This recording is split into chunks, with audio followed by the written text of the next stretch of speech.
Welcome back to Major League Sorare, the show on Sorare TV that focuses on the America division for Sorare with a heavy emphasis on MLS, our favorite league. The domestic league of the United States of America and Canada also participates, although they have their own smaller league as well. And yeah, we're here to talk about the game week 351. You'll notice this is TrippinB, aka Daniel. I'm riding a solo here, or am I? Because Skylar, our esteemed co-host, creator of the show, who couldn't make it tonight because he is en route home from St. Louis, where he attended, courtesy of Sorare, the inaugural game at City Park in St. Louis, the St. Louis City Soccer Club, whatever they are, Dog Food FC, if you go wear the shirt sponsor. Maybe I'm just bitter when I say that, but a big group of Sorare nuts got together to go to that game. Really cool of Sorare to do that, but because of that, Skylar's actually was not available tonight. So without further ado, I will tell you that I'm not alone. I brought in the man, the myth, the legend, Gator Guy, Keith. The one and only, the man who's been killing the game since day one. And Keith, thanks for sitting in, Gator Guy, and welcome to Major League Sorare. Big fan of everything you've been doing in this game for a while now, and honored to have you, man. Let's talk about this game week. Yeah, likewise, man, to all of that. And I guess, if we're going to go layered, if we're going to pull a layered here, it's Gold Guy for, I don't know, hopefully 40 days and counting, because Gold not looking so good. Yeah, I've got some concerns about Gold, for sure. I've got some concerns. Especially because of the guys sitting on your screen, Julian Gressel deciding to take a lot of that role. Yeah, Gressel is dominating, and he has the defender card. It's rough because Vancouver is not a great team. So if it's if they're not playing great, it's almost like there's not as much production to go around. And if Gressel's taking it all, then Gold's not getting any. I called up. This is the screen that is. We showed this last week, and this is the Sorare Data Game Week Center Players tab that is split off to MLS, and you can see. I just want to look at some of the top individual performers before we go game by game. What a list! What rapid a list fire! Right, yeah, exactly. Yarborough probably. It's so funny that he got 100, and there's a potential he might not even start next match, right? Like that, Illich has to come in at some point. He did play really well. He probably earned another start, but it's not guaranteed. Do we know Illich because he wasn't playing at Courtridge because of I think it was a finger. So we don't even know, I guess, if he's quote unquote fit yet. But yeah, we haven't really heard. That's a good call. You use an international roster spot on a goalie, that guy's normally going to start.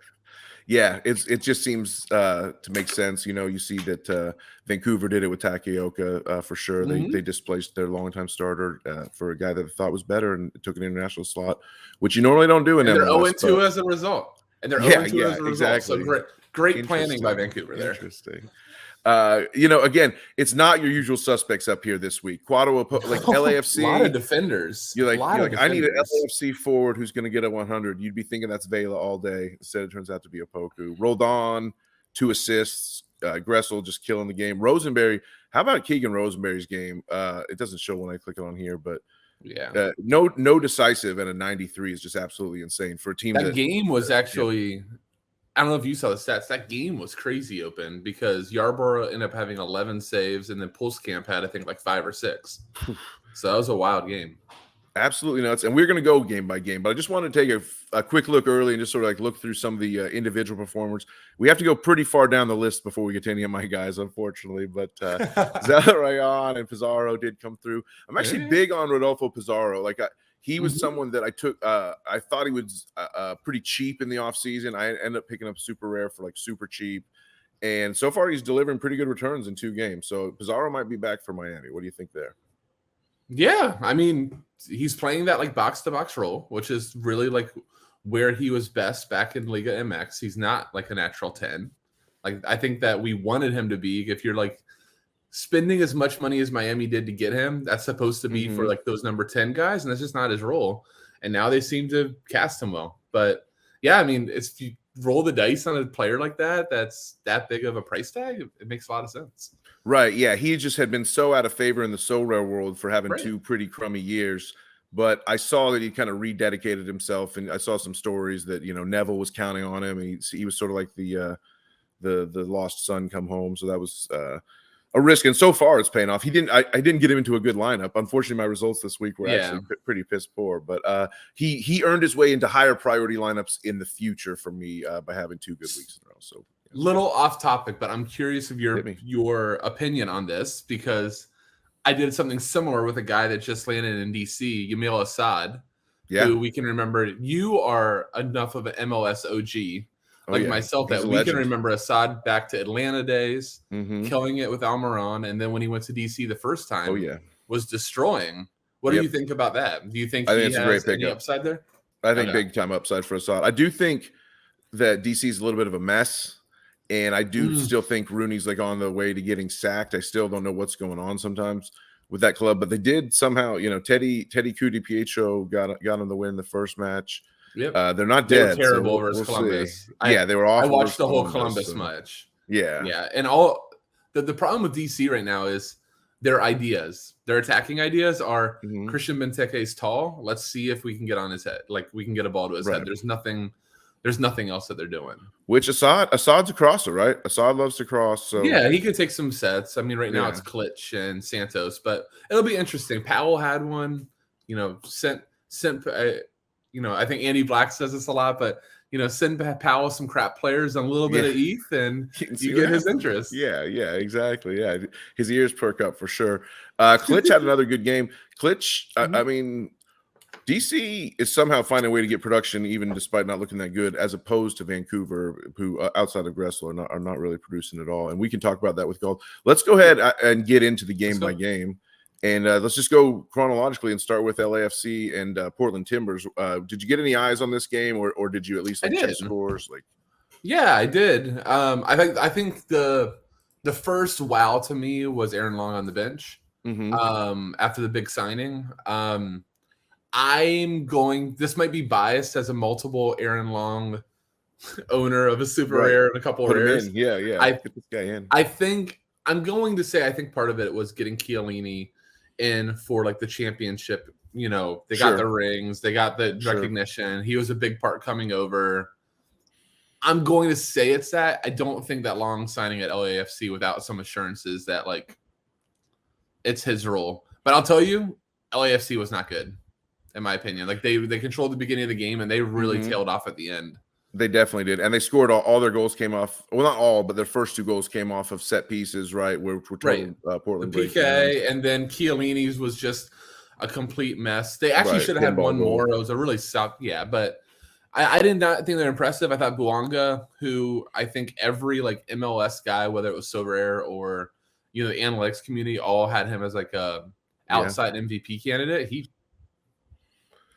He wasn't that impressive. Not so much in game one. Vela Vela managed double. Is Vela dust or what? Like double decisives and only gets a 76. I'm not sure. He's not going to have. Here's the problem: is how much would you pay? I don't think he's dust because of the role and the team, the talent around him. But like, how much value do you give a guy that's not going to be able to have legs for 90?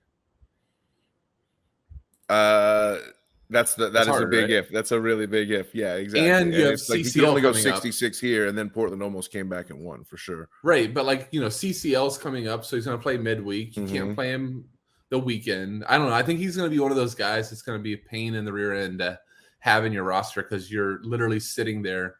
Is he going to play?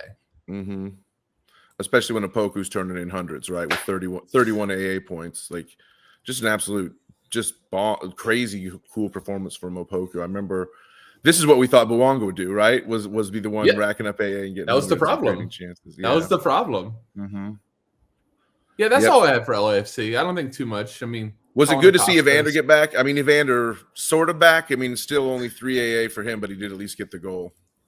I've been really hoping that Evander would tank for like 3 to 4 games, and you would be able to buy low on him. Because I do think he's going to be a beast. I think the problem with Evander, though, is what we were expecting from him was an AA monster. Right. And so far, so no. For real. Portland, but that's also a problem with the team. So, we'll have to see. Yemi Chara's out, 3 to 5 weeks or something like that? Yeah. So Moreno's going to have to play, and he was poor for sure. Loria. I mean, Sebi, well, what a world we're back in, right? That it's 2023 and we're still relying on Sebi Blanco to save the day. Yeah. Please come back soon, Seb, for real. Yeah, not. It was actually one of the better games of the day, unfortunately, because it was a pretty poor weekend in MLS. But R.I.P. David Bingham. I'm sure Ivacic. I was going to say he's done, right? He has to be done now. Got to be for sure. Okay. Yeah, he shouldn't be in there. Let's move on to the 1-1 draw. Atlanta-Toronto. No Insigne kind of hurt Toronto. Atlanta probably should have won with a goal that was ruled out for VAR purposes. Almada got his assist. Arujo had a bounce back game. And Matheus Rossetto with a goal, not bad. Anything you saw here that is worth informing our decisions for the future? Didn't get to watch the game. Almada's awesome. He's not going to be. You don't think he's going to be here through the summer, right? He's gone. Yeah, he's got it. Yeah, he has. Yeah. I would caveat that anybody buying him right now it's really short term. Mm-hmm. Like you better have a kick butt U23 team that he's putting you over the top because you're probably looking at death. Yeah. 25 AA. Because his moves, it's not going to be like a move to like Genk or somewhere that he could just go over Europe and smash. I think it's going to be like a Tati type of move. Yeah, and like a club that wants to maybe even stash him on the bench that's just going to make an early move for him so the other teams can't get him for sure. Yeah. Looks like Diamande went off injured, so definitely check the status of that. Michael Bradley just keeps doing it. I hate Michael Bradley. I just like for SO5. Do you hate him because of Black? Yeah, because of Andy Black. Love? Yeah, exactly. For sure, 100%. That's just the way it is. But he keeps getting it done. I mean, just an absolute hoss.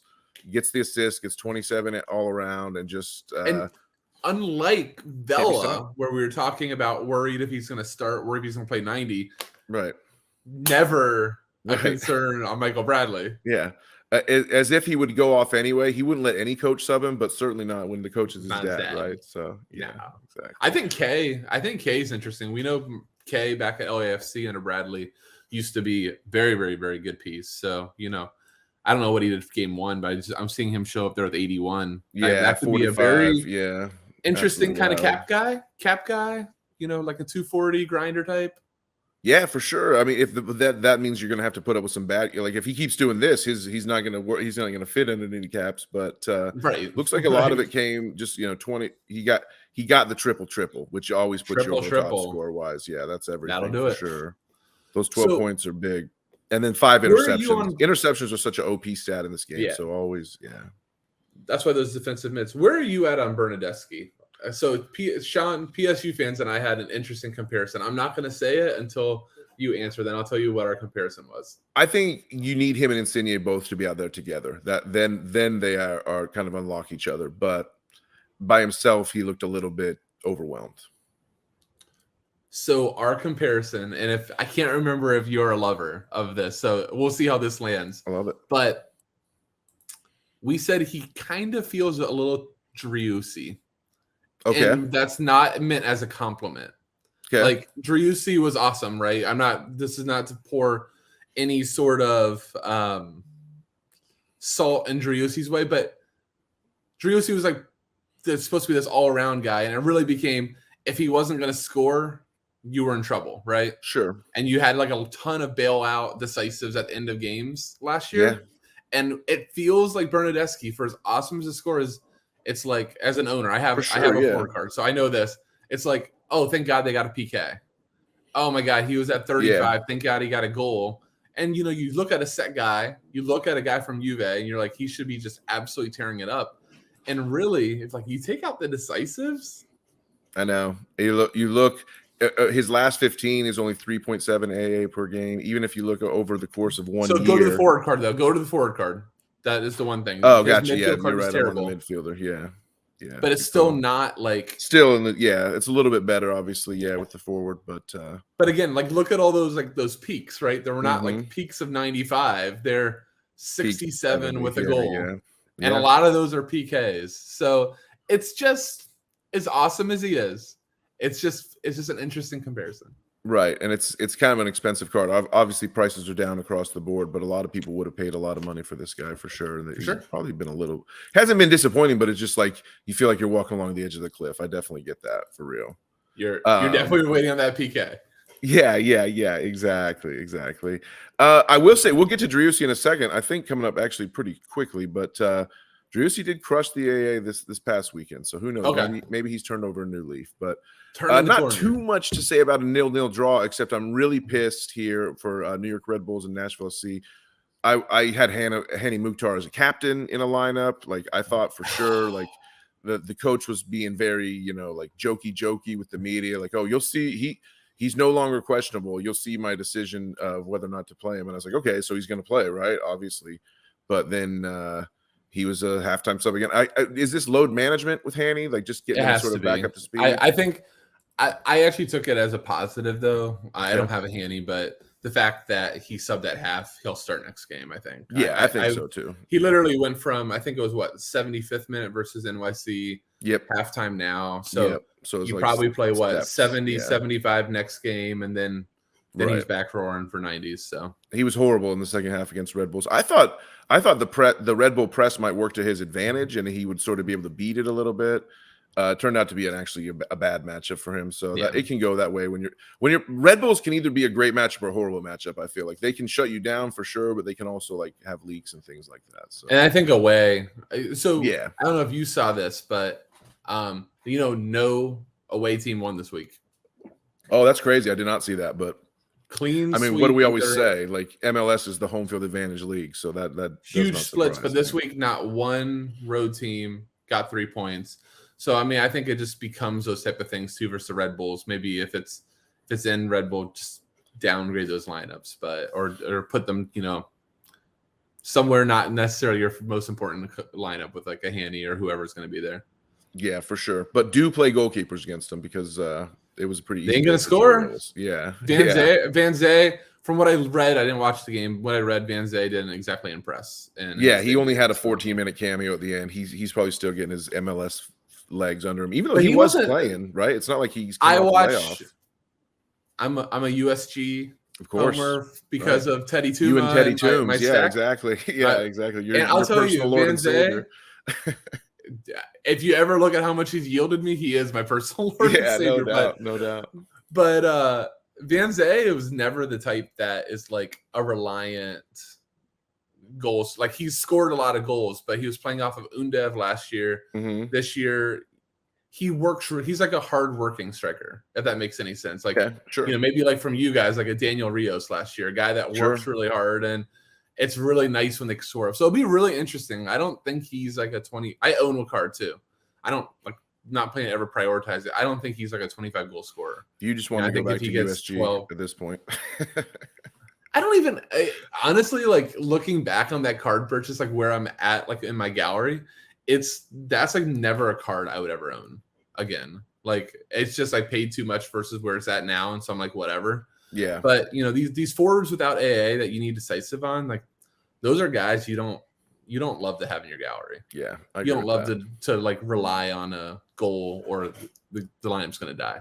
Lewis Morgan, a halftime sub. I need to look into that because I have no idea what happened there. But this is a guy that would have been counted on by a lot of people. There was a little bit of MVP hype on him, and so far it has not been good. Yeah, he has not been. One guy who might be getting MVP hype again, though, for a little segue here, is Carlos Gil, the man, the myth, the legend, the soft boy, the Charmin boy, the dominator, the getting outscored by Latif Blessing on his own team. It's brutal, man. The ghost of Bobby Wood came back and got 2 decisives and 5 AA. So how about Carlos Gil, though? I thought he would do more against Houston. He still did a decent amount, but are Gil owners starting to worry that he's no longer the cheat code? Is someone coming for his throne? Where do you fall? You are a Gil guy, so I'm not. I am a Gil guy that also I did not have him in my top priority lineup because I don't know. Houston was feisty versus Cincy week 1. So I was a little bit, I want to see more. And I thought New England got completely outplayed by Charlotte week 1 and just squeaked out a result. So I know, I'm sorry, but Kessler. And then, I mean, that was such a crap goal. I mean, Walker. We won't relive that. But anyhow, another great game. I don't think we're worried about it. I don't think we're worried about it, but you will have to see what the team, like, there's no Bow right now. Veroni is a bust. I think at this point Bobby Wood's a better striker than Veroni. So we'll just have to see what it ends up being. Like, the weird thing with Carlos Gil, and it was funny, PSU Sean texts me, or as soon as New England go up 1-0 and Gil wasn't part of the first goal, he's like F, because Sure. like the best Carlos Gil like script is they fall behind like 1-0, and now he has to turn. Then he starts doing it all. Yeah. I don't know. I don't think you panic, but if you do find somebody else panicking and you've been wanting to be on the Gil train, it might not be a bad time. Yeah, because he's going to have better days, obviously. I just think New England has really this has started. It's a process that's happened over a couple years, but they just do so much through their fullbacks now. I mean, they're almost like the Liverpool of MLS in the way that Jones and Bai are just like playing as full on attacking wingers from the midfield line forward. And Polster drops so deep. Yeah, and they just count on this sort of core. The Polster's almost like a third center back in a lot of ways. So I'll give you who you don't want to own right now from New England is if you have an Andrew Farrell card, you might not. Yeah, is he injured or is he just completely? He's been injured, but he's not coming back. Kessler and Romney are playing awesome, and they're not allowing goals and they're not allowing good chances. So it looks like this kid Noel Buck, who absolutely just destroyed Charlotte. 17-year-old kid who just like made Charlotte look horrible, and ended up having like the start of the play on the game-winning goal that New England had. Decided to have a much worse performance. So yeah, thank you very much for that. And my boy McCoon, he has Premier League rumors, by the way. He has Premier League rumors. Who, Buck? Yeah, so I would not be buying. Yeah, as a 17-year-old, he does have a bright future individually, but probably not for SO5. So yeah, it's a big question. Right. How about HH though? Real quick, shout out to HH, who's definitely doing it. I mean, I was going to ask you. So do you have Ache in your gallery? I don't. I should. I definitely should. I have good friends who have him. And he's mashing. Yeah, he's mashing. Every set piece. I mean, but he's doing what we thought he should have done last year. Right. And the new Houston coach just basically turned the team over to him and said, this is Hector's team and we're going to go as far as he takes us, which that's what you want for SO5, big time. Yep. I think that's all you have to say. That's the only guy to own on the Dynamo. Yep. What about the crew? Is there anybody to own other than Zella and Cucho? Maybe Matan. Matan's been kind of impressive. Although his price, I'll tell you, they pretty much did not. I watched this whole game. They kind of suffocated DC. Sure. Like they gave away plenty of possession, but it was like controlled. Like, go ahead. We know what you guys are going to do. You're not going to have any ideas. I think Dejanic looked awesome. He was matched up with Benteke the whole game, but still did good. Their new guy, the Quentin, that guy, he's like 6'6". Oh, nice. So that'll be no card. Looks like he has no card. Yeah, brutal. He's only like 18, so he might be a really interesting card. They love him. Cool. So that might be a really interesting card. Brilliant. Hopefully it'll come out soon. The sooner the better. But yeah, Zella and Cucho are going to be awesome the whole year. Right. This was not even that great of a game for Zella. I mean, he was playing at half speed, I felt like, from the action that I saw, but he just like fell into 2 goals and turned in a decent 14. Well, they were awesome goals. The one was a little kind of almost like a back heel from Cucho to him, and then Zella pirouettes the guy. And then the other one, Matan did a great job, and Zella was always going to finish. So, I mean, these guys really have great chemistry, Zella and Hernandez. They do. They love each other. They love each other. Yeah. But yeah, I think Matan's interesting. I know one of my, a mutual friend of ours that's a huge crew fan was like, buy Matan. My problem always becomes is if you're not going to have a guy and prioritize, if it's not a guy that you're going to ever play in a priority lineup, you have to like ask yourself, should I really be buying him right now? Right. Are you going to stack him with Zella in the lineup? Maybe, but probably not. So maybe if it was a full, if you're going to, it was probably DC. Yeah. Home versus DC would have been the one to do it for sure. Yeah, and not going to be many other better spots than that. So I definitely agree with that. So I've said I'm not a huge fan of 0-0 draws in MLS. I can appreciate a 0-0 draw in some leagues and especially in international play because it's usually like hard fought and a defensive struggle. But I come to MLS for goals. So it was a lot of 0-0 action, including this next game, Orlando Cincinnati. I'm happy for. I'm happy for Gaese to get the clean sheet. That helped me in a couple lineups. But Pereira, the halftime sub, absolutely just murked me. Yeah, I mean they rotated for CCL. They knew they were going to be at Tigres, so I don't know. I don't think Orlando's like been super impressive, but I also don't know if I would want to read into anything from this game. Fair He enough. ate. Arroyo ate off the bench. He had like 18 or 20 AA in 45 minutes. So that was good to see. Yeah, he did. He outscored Pereira, unfortunately. So. I personally think the bigger question I want to ask you on this game is like, does Cincy have a big caution flag? Like they were everybody's like quote unquote trendy pick, and I don't know if it's trendy if everybody's picking them.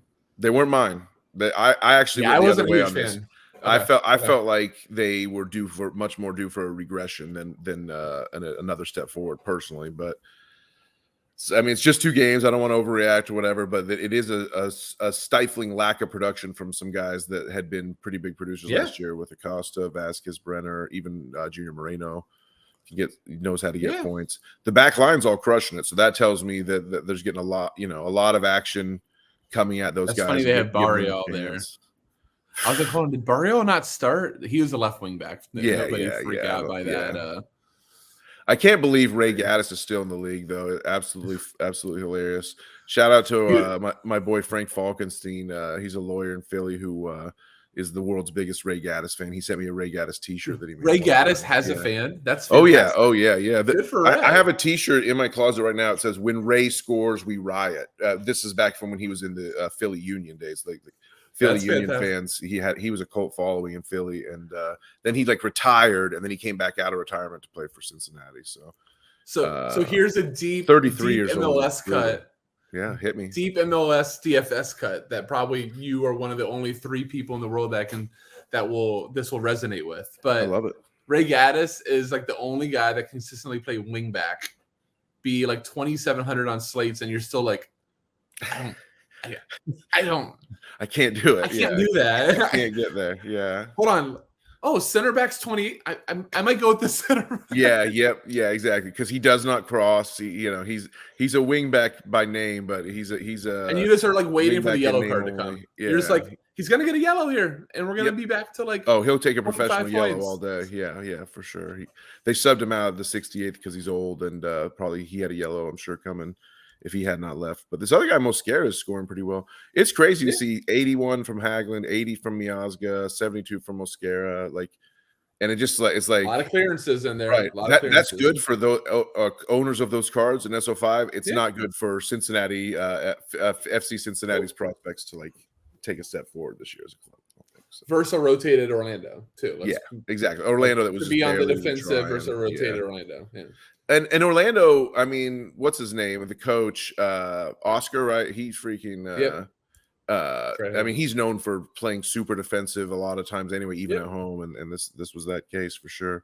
Cara, just an absolute bum. But let's move on. We mentioned this game briefly earlier when we were talking about Pizarro, but Miami Philly, kind of a big surprise, right? For Philly to lose like this. I mean, not what you would have expected, even in a road situation. You thought Philly would kind of come out steamrolling to start the year again, but a couple golazos and they were out.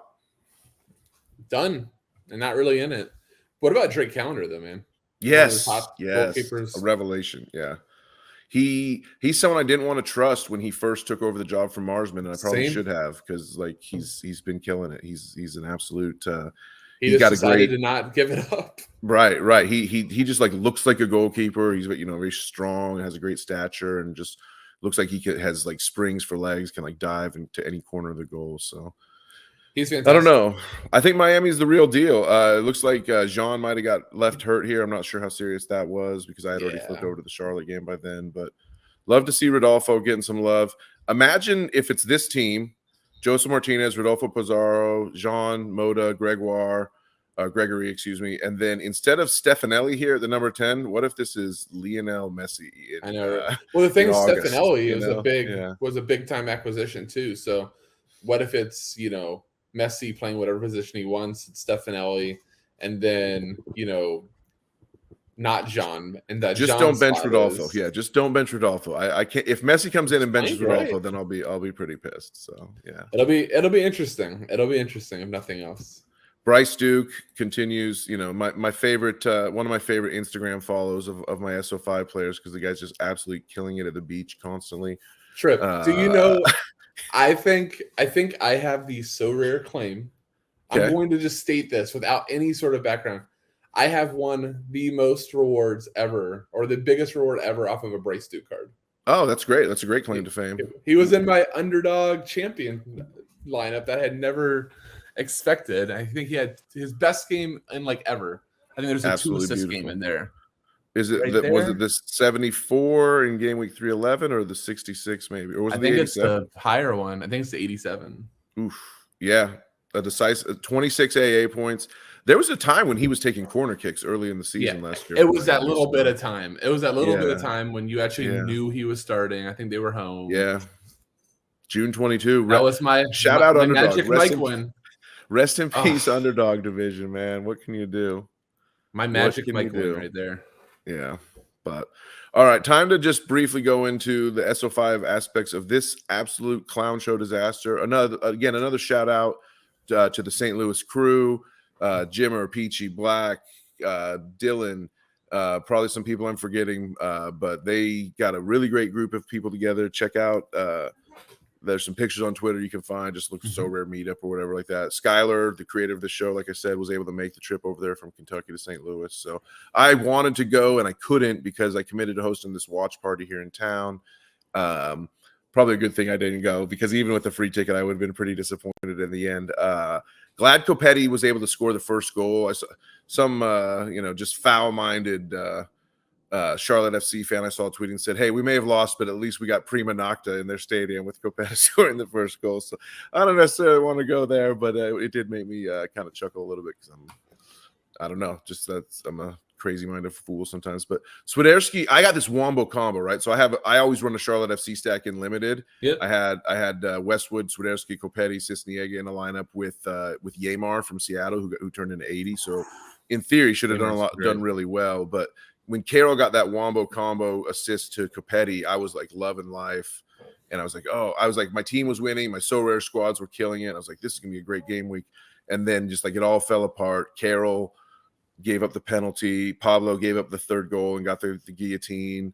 Copetti ended up with, only the 60. He had a negative score, just the decisive got him there. So a really rough game for Charlotte. Derek Jones came back in. He hadn't started the first game. This is a guy that I think if you're looking for a cap card, like a cap 240, cap 220 for really cheap, you can do a lot worse than Derek Jones because he just racks up points. The issue is going to be if he plays going forward. So don't go buy him right now, but just keep an eye on him for sure. So this guy Klaus. Quick question on Charlotte. Yeah, hit me. Quick question on Charlotte. Did you think right when that lineup came out, I was like, what the hell is this lineup? Mm-hmm. No, for sure. Was that like a way too aggressive? Like Shinashiki playing like the midfield, Bronico playing left back? Like, were they just a little cocky? What I think it was a way to try to get Westwood, Jones, and Bronico all on the pitch at the same time, because Jones had been sort of converted to center back to cover for Carujo's injury, but then they didn't feel confident enough in that, I guess, because he's not a center back, he's a center mid. So they signed to Iloma, and then they got Westwood, Jones, Bronico, 3 guys for 2 spots. And it's just like, how can we get all we don't really have a definitive left back anyway. Like Affle and Mora are splitting time there. Neither of those is the real solution at the position. So it was like, well, let's try something and let's put Brandt back there. So I respected the attempt, but Brandt was like kind of learning how to play left back in real time. It was like, oh, okay. That's never a good, yeah, exactly. Like, so for me, when I see that stuff, and again, I don't get to watch every game, but just like from like play a lot of volume in DFS, obviously, and So Rare too. Anytime I see teams shake up midfield or shake up back lines, I'm immediately interested in the other team. I'm like, all right, you don't want to screw up partnerships a lot of times. And I feel like all I've ever seen from Charlotte is Bronico in the middle, like running things. I thought Westwood was a great acquisition. He's such a part of the fabric of the team that they don't want to drop him. They don't want to drop him. It's kind of like it's kind of like the Union dropping Jose. The Union have great players, but like when I think of like the Union, it's Jose Martinez stirring a bunch of what in the middle of the pitch, right? Like that's like definitive Phil Union for me. I totally agree. And I feel like in a lot of way, Bronico in the middle for Charlotte every time I watch is like what I know I'm going to see when I watch a Charlotte game. So to see that left back, I'm kind of like he's a bit of the straw stirring the drink for sure. Right. Interesting. Anyhow, I just thought that. What I will say though is Charlotte's tactic is to play with especially the left, both fullbacks, but especially the left back. They really do play an inverted style, so the fullbacks don't swing wide that much.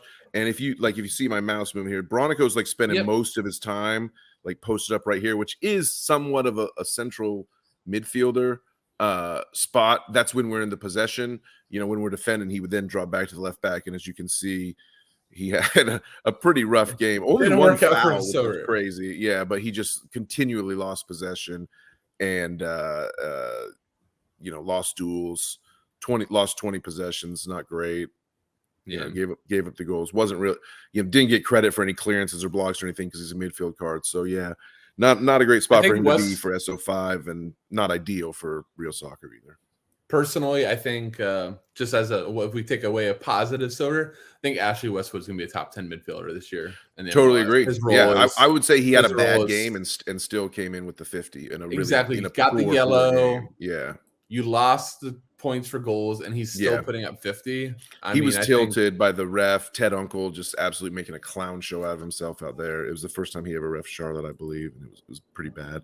What on the flip side though? Who finishes higher in your top 10, Westwood or Leuven? Because Leuven looks pretty nice too. I'm gonna get like slack for this on the show. If I had a Leuven card, I would be. I think we're getting pretty close to peak. Okay. Him. Okay, that's fair. I love the role. I love the role. I love everything. Like I was like sitting out there thinking, and I went back to like even his time in the Bundesliga and things like that. Like a guy like Eric Tommy in SKC, like he used to kind of have some moments in the Bundesliga. Leuven, I don't know. I'm not a full believer yet. I think he's awesome. I think the role is fantastic. Any of these guys that are the center of everything their team does is a really good thing. I'm worried about. You're just not sold yet. You're just not sold yet. I mean, I think there's a lot of emotion. I think there's a lot of emotion in the first two games. Here's what I'll say, and Sorare data matchup ratings are not the end all be all, but just look at this. He's got 50, 57, 46, 56, including two. I would do is I would keep now him, looking at that, game, and then I'd sell him. Like what you want to sell him before this at Sounders matchup for sure. I'll now that you're showing me that, like, I probably don't want this row here. I don't want Sounders and no. Oh, that's home to Cincy. Home to Cincy is fine. And then at altitude in Colorado. This is what I just say about Leuven, and why I think I'm pouring a little bit of caution to him. Mm-hmm.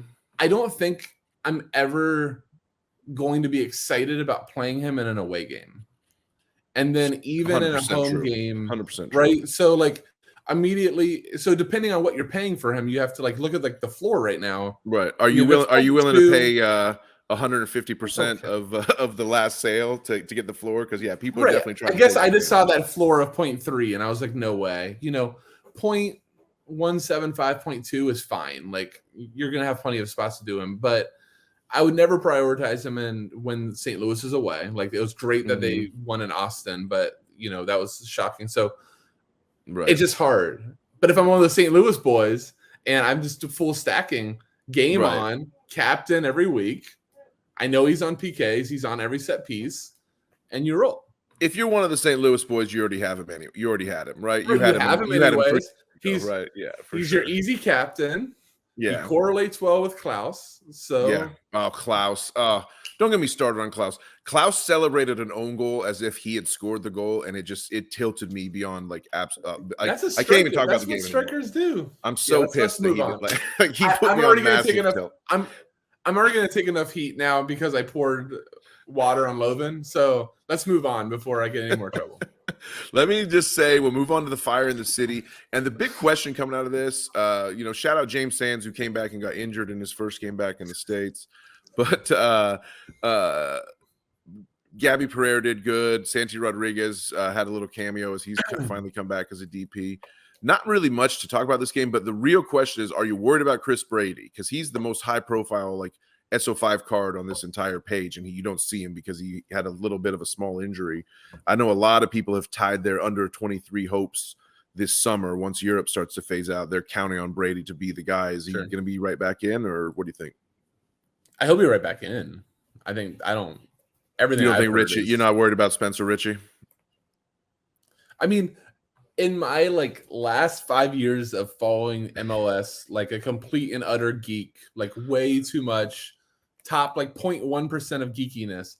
There's only one locked in starter that had a career backup that then became the start I can think of, and that was the Ochoa Zach McMath matches. Yeah. Oh yeah. But like every other like these guys, the great Ochoa fall of 2022 for sure. But like Zach McMath was like a career backup. Yeah, and like so normally like you're worried. Normally you're worried if like the guy has starting roots somewhere. Sure. So, I mean, if this was like the other side, and you have Matt Freese and Luis Barraza, and let's say that you had Brady was there instead of Matt Freese, and Barraza came out cooking, I'd be more worried there because you have a legit goalkeeper. Oh, I'll be trying to. If I had Barraza, I'd be trying to get out from him big time because I think. Well, you just should have never had either, anyways. Right? Yeah. That was his death. I just think, New York's not going to be a good team, so they're going to be like wanting to experiment with goalkeeper, and Freese is accomplished enough on the bench that he could challenge Barraza. But yeah, I mean, Brady's injury so far hasn't hurt his price, as you can see. Floor's going for again like 0.25 higher than most recent sale for even 4 days ago. So if anybody wants to panic, sell a Chris Brady for Thomas Hassel, hit me up. Oh, straight up trade. I love it. How about this though? Has anyone had a bigger glow up from his 2021 card to his 2022 card? I mean, just looking at this, let me see if I can separate out just to the rares here, because he looks like a stud here in this photo. Like he looks like the man. He became an adult. Yeah. And something then happened. You look at his 16-year-old card. It's looking like this guy's having a trouble getting a date to the prom. So pretty damn funny for sure. Yeah. He had a night or two, and it changed his life. Yeah, exactly. Most definitely. A few more to go here. I guess we are getting close on time, but Austin, you have a hot take on Austin, so I'm going to let you get into it. I will say that Driussi did deliver the 25.5 AA points. So I feel like when he doesn't get the decisive, he finds a way to get AA that game. It's just like a really weird thing. Well, because his talent is just beyond elite. It's just the comparison to Bernardeschi was just, there was so many games last year. I can remember like lots of friends holding Driussi's being like, God, I need a decisive so bad because he's sitting at 47, 100%. 48. Yeah. But he'd be a captain for so many people too, right? Mm-hmm. So you just needed that thing. But yeah, the hot take on Austin is I just don't think they're good. I didn't think they were good last year. Like anytime I would watch them, I would just kind of sit there and go like, I don't know what I'm watching here. Like no faith in Verde. I get that, and I think that goes down to coaching. I'm a big like Josh Wolf like tilts me like no other coach in MLS for sure. Like he didn't do it this game, but he's almost always like subbing his fullbacks at the 60th minute, which is weird to me. And in this case, like he's oddly reliant on Rigoni, even though Rigoni I think is at this point pretty much a proven bust, right? Like he's just there because he's Driussi's buddy. Is the way I feel. But I think Rigoni, like I guess I'll go further on the point with Austin. I think Rigoni is the problem. Yeah. Like the moment that they started trying to get him involved is when all of a sudden you just have a lot of like individual, like when you watch an Austin game, it looks like individuals taking on guys versus like, I treated myself to a Sounders game at the end of the night last night, and it's just like, holy crap. Like the Sounders to me like look of a different MLS breed. Yeah. But you go like player for player, and you go like Austin should have the talent to be in that mold, right? Like you just like go player for player. You go, okay, Fagundes for Morris, that's fine. You go, I'm not the biggest Jossie guy, but Jossie versus Rui Diaz, Jossie plays at least. Right. Yeah. Although Abear now at this point is scoring for fun too. So in place of Rui Diaz. So yeah. I guess, I guess I just sit there and go like Austin should be better based on the personnel, based on the talent that they have. Right. And you just watch them and there's a lot left to be desired. I guess that's more where my point is. And I'm a Stuver owner. I'm a wannabe Driussi owner if the price was ever right. Better man, Brad Stuver. We always got to say it. For sure. Yeah. But I don't know. I used to have the full Austin stack. I can't disagree because I used to have the full Austin stack and I moved away from it. I used to own Pereira, Super Rare, Ring Rare, and a Cecilio Dominguez. Those guys Alex Ring was an absolute destroyer at NYC.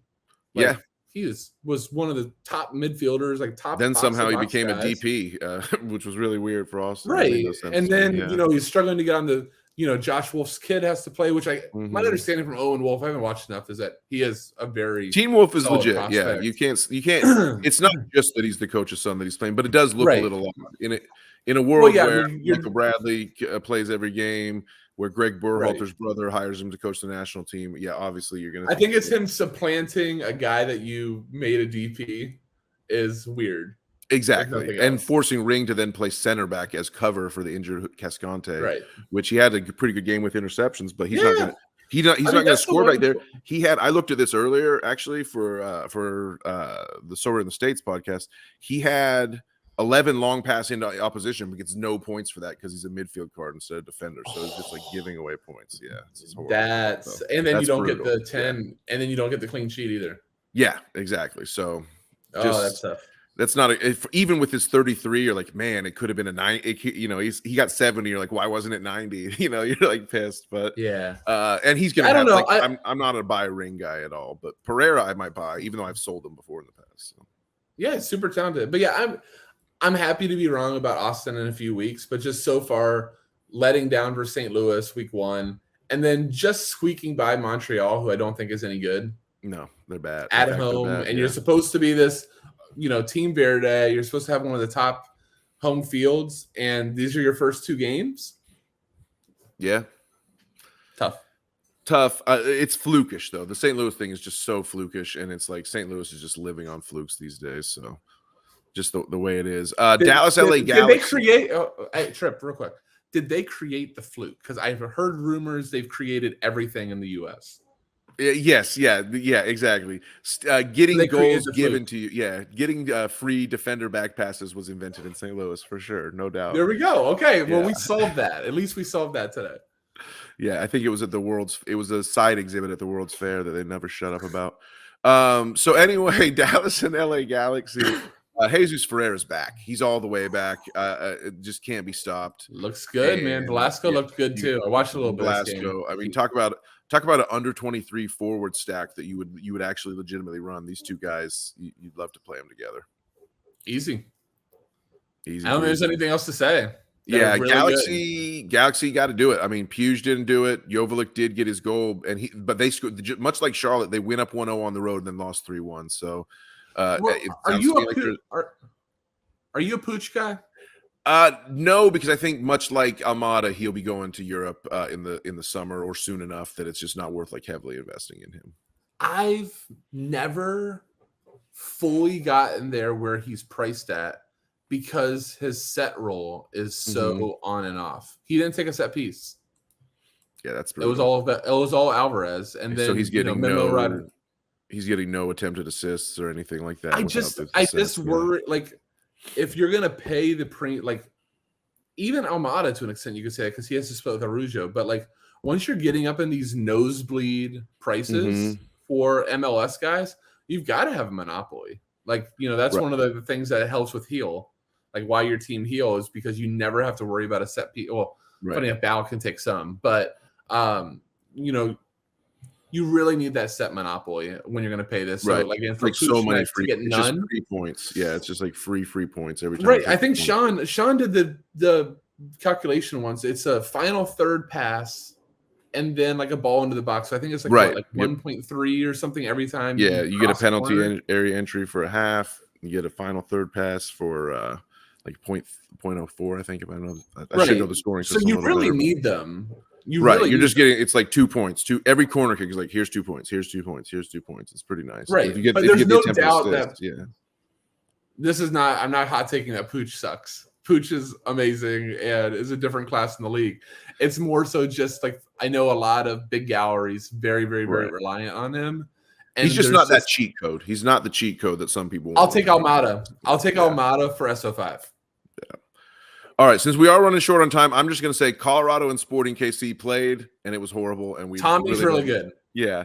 Tommy's really, really, really good. Yeah, he is. And Bassett put up a huge score, but I'm not sure how consistent that will be. Yeah, SKC just needs Russell back, and I think things will be a little bit different. That's never happening.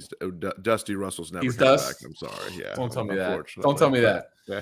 JFR is a myth that should be dispelled. But all right, I got quickly to the Sounders. They look like the best team in MLS right now. They are the best team in MLS. Yeah, best team in MLS in my opinion. This might be the only team I think where every starter has a green SO5 score. You also mentioned this. Shout out to you, even though he doesn't have a card. You said during the Club World Cup, go get Jackson Reagan. I looked right away. Jackson Reagan did not have a card. Jackson Reagan's legit. So yeah. Xavier Arriaga, or excuse me, Javier Arriaga. Please. I think Seattle will keep him for just depth, and he's just going to rot away in my training piles this year. But maybe next year they'll give up on him and send him to like the Ecuadorian League, or go play for Barcelona SC down in South America, where he came from. He could crush down there, I feel like, but he looks like he's on his way out of MLS eventually. I could be wrong, but that's what I'm seeing right now. Last game of the night. Yeah, he could get traded. Yeah, there's teams need center back. Last game of the night was actually kind of a good one. I got a few eyes on the end of it just as I was crying my Charlotte FC tears. And this is your guy. Let's end it on the Gauld guy. The Gauld guy, tell us where you're at with Ryan Gauld. He's not taking set pieces, man. Oof. He's not taking set pieces. Is it Luis Martins taking them? And Julian Gressel. So all I'm going to say I'm going to give Gauld guys everywhere a little bit of hope. They did this at one point last year. Gauld stopped taking sets when they first got Gressel, and then I think Vite took some, and all of a sudden they were playing bad. Gauld got back onto every single set piece, and they started rolling. So I don't know I think it's Vinny Sarkini, I think is his name is. I don't know what his deal is. Yeah, Vanny Sartini. But Gauld, I actually like him as a coach a lot. But I don't know. It's kind of like when Man City lets other guys take set pieces over Kevin De Bruyne, and you're just like, Jack Grealish should probably not be taking corners over. Right, exactly. So I'm just going to say Gundogan right. Luis Martins probably should not be taking set pieces over the Scottish Messi. Right. I'm not seeing it with Martins for sure. So hopefully that ends. But right now I have a Gauld super rare, and we're keeping the faith. We're keeping the faith with Gauld, right? We are. You remember you and I were talking. I almost bought the Gauld super rare at a much higher price than you paid, right before the season, 3 weeks before the season. And I didn't pull the trigger at this auction. It got to 1.4 ETH. I ended up, I spent the money elsewhere, and it worked out. Yeah. Because the market crashed. First off, you could get the Gauld super rare for a lot cheaper now. And B, in theory you could.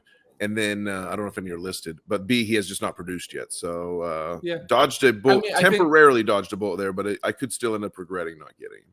I will say there's enough height. I mean, I'm still bullish on the player, but right now, I think just anybody, when we the best Sorare players are going to be very attentive to guys that lose roles, to home away splits, to matchups.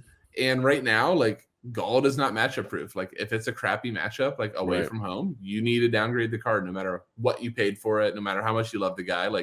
You have to downgrade the card and find a better place for it and bump other ones up. So but I mean, look at Gressel. Are you a believer in Gressel? You believer? Gressel, 2 attempted assists, the long passes into the opposition.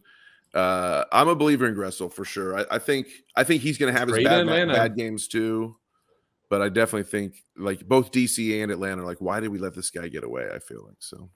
He feels weirdly not appreciated in MLS. For as sure. good as he's been. Right, and now he's a U.S. citizen. Maybe he goes play the national team. Who knows? Well, he got a call up. He's got a cast now. But we got a window. It'll be interesting. I don't think because of Gauld paid too much attention to Vancouver. I don't think Sergio Cordova is the solution, but Brian White is not. So I do expect Cordova to take over White's starting. Next game he'll start. I think so for sure. I mean, he's a DP, right? But so they kind of have to. They've invested. He is. You gotta.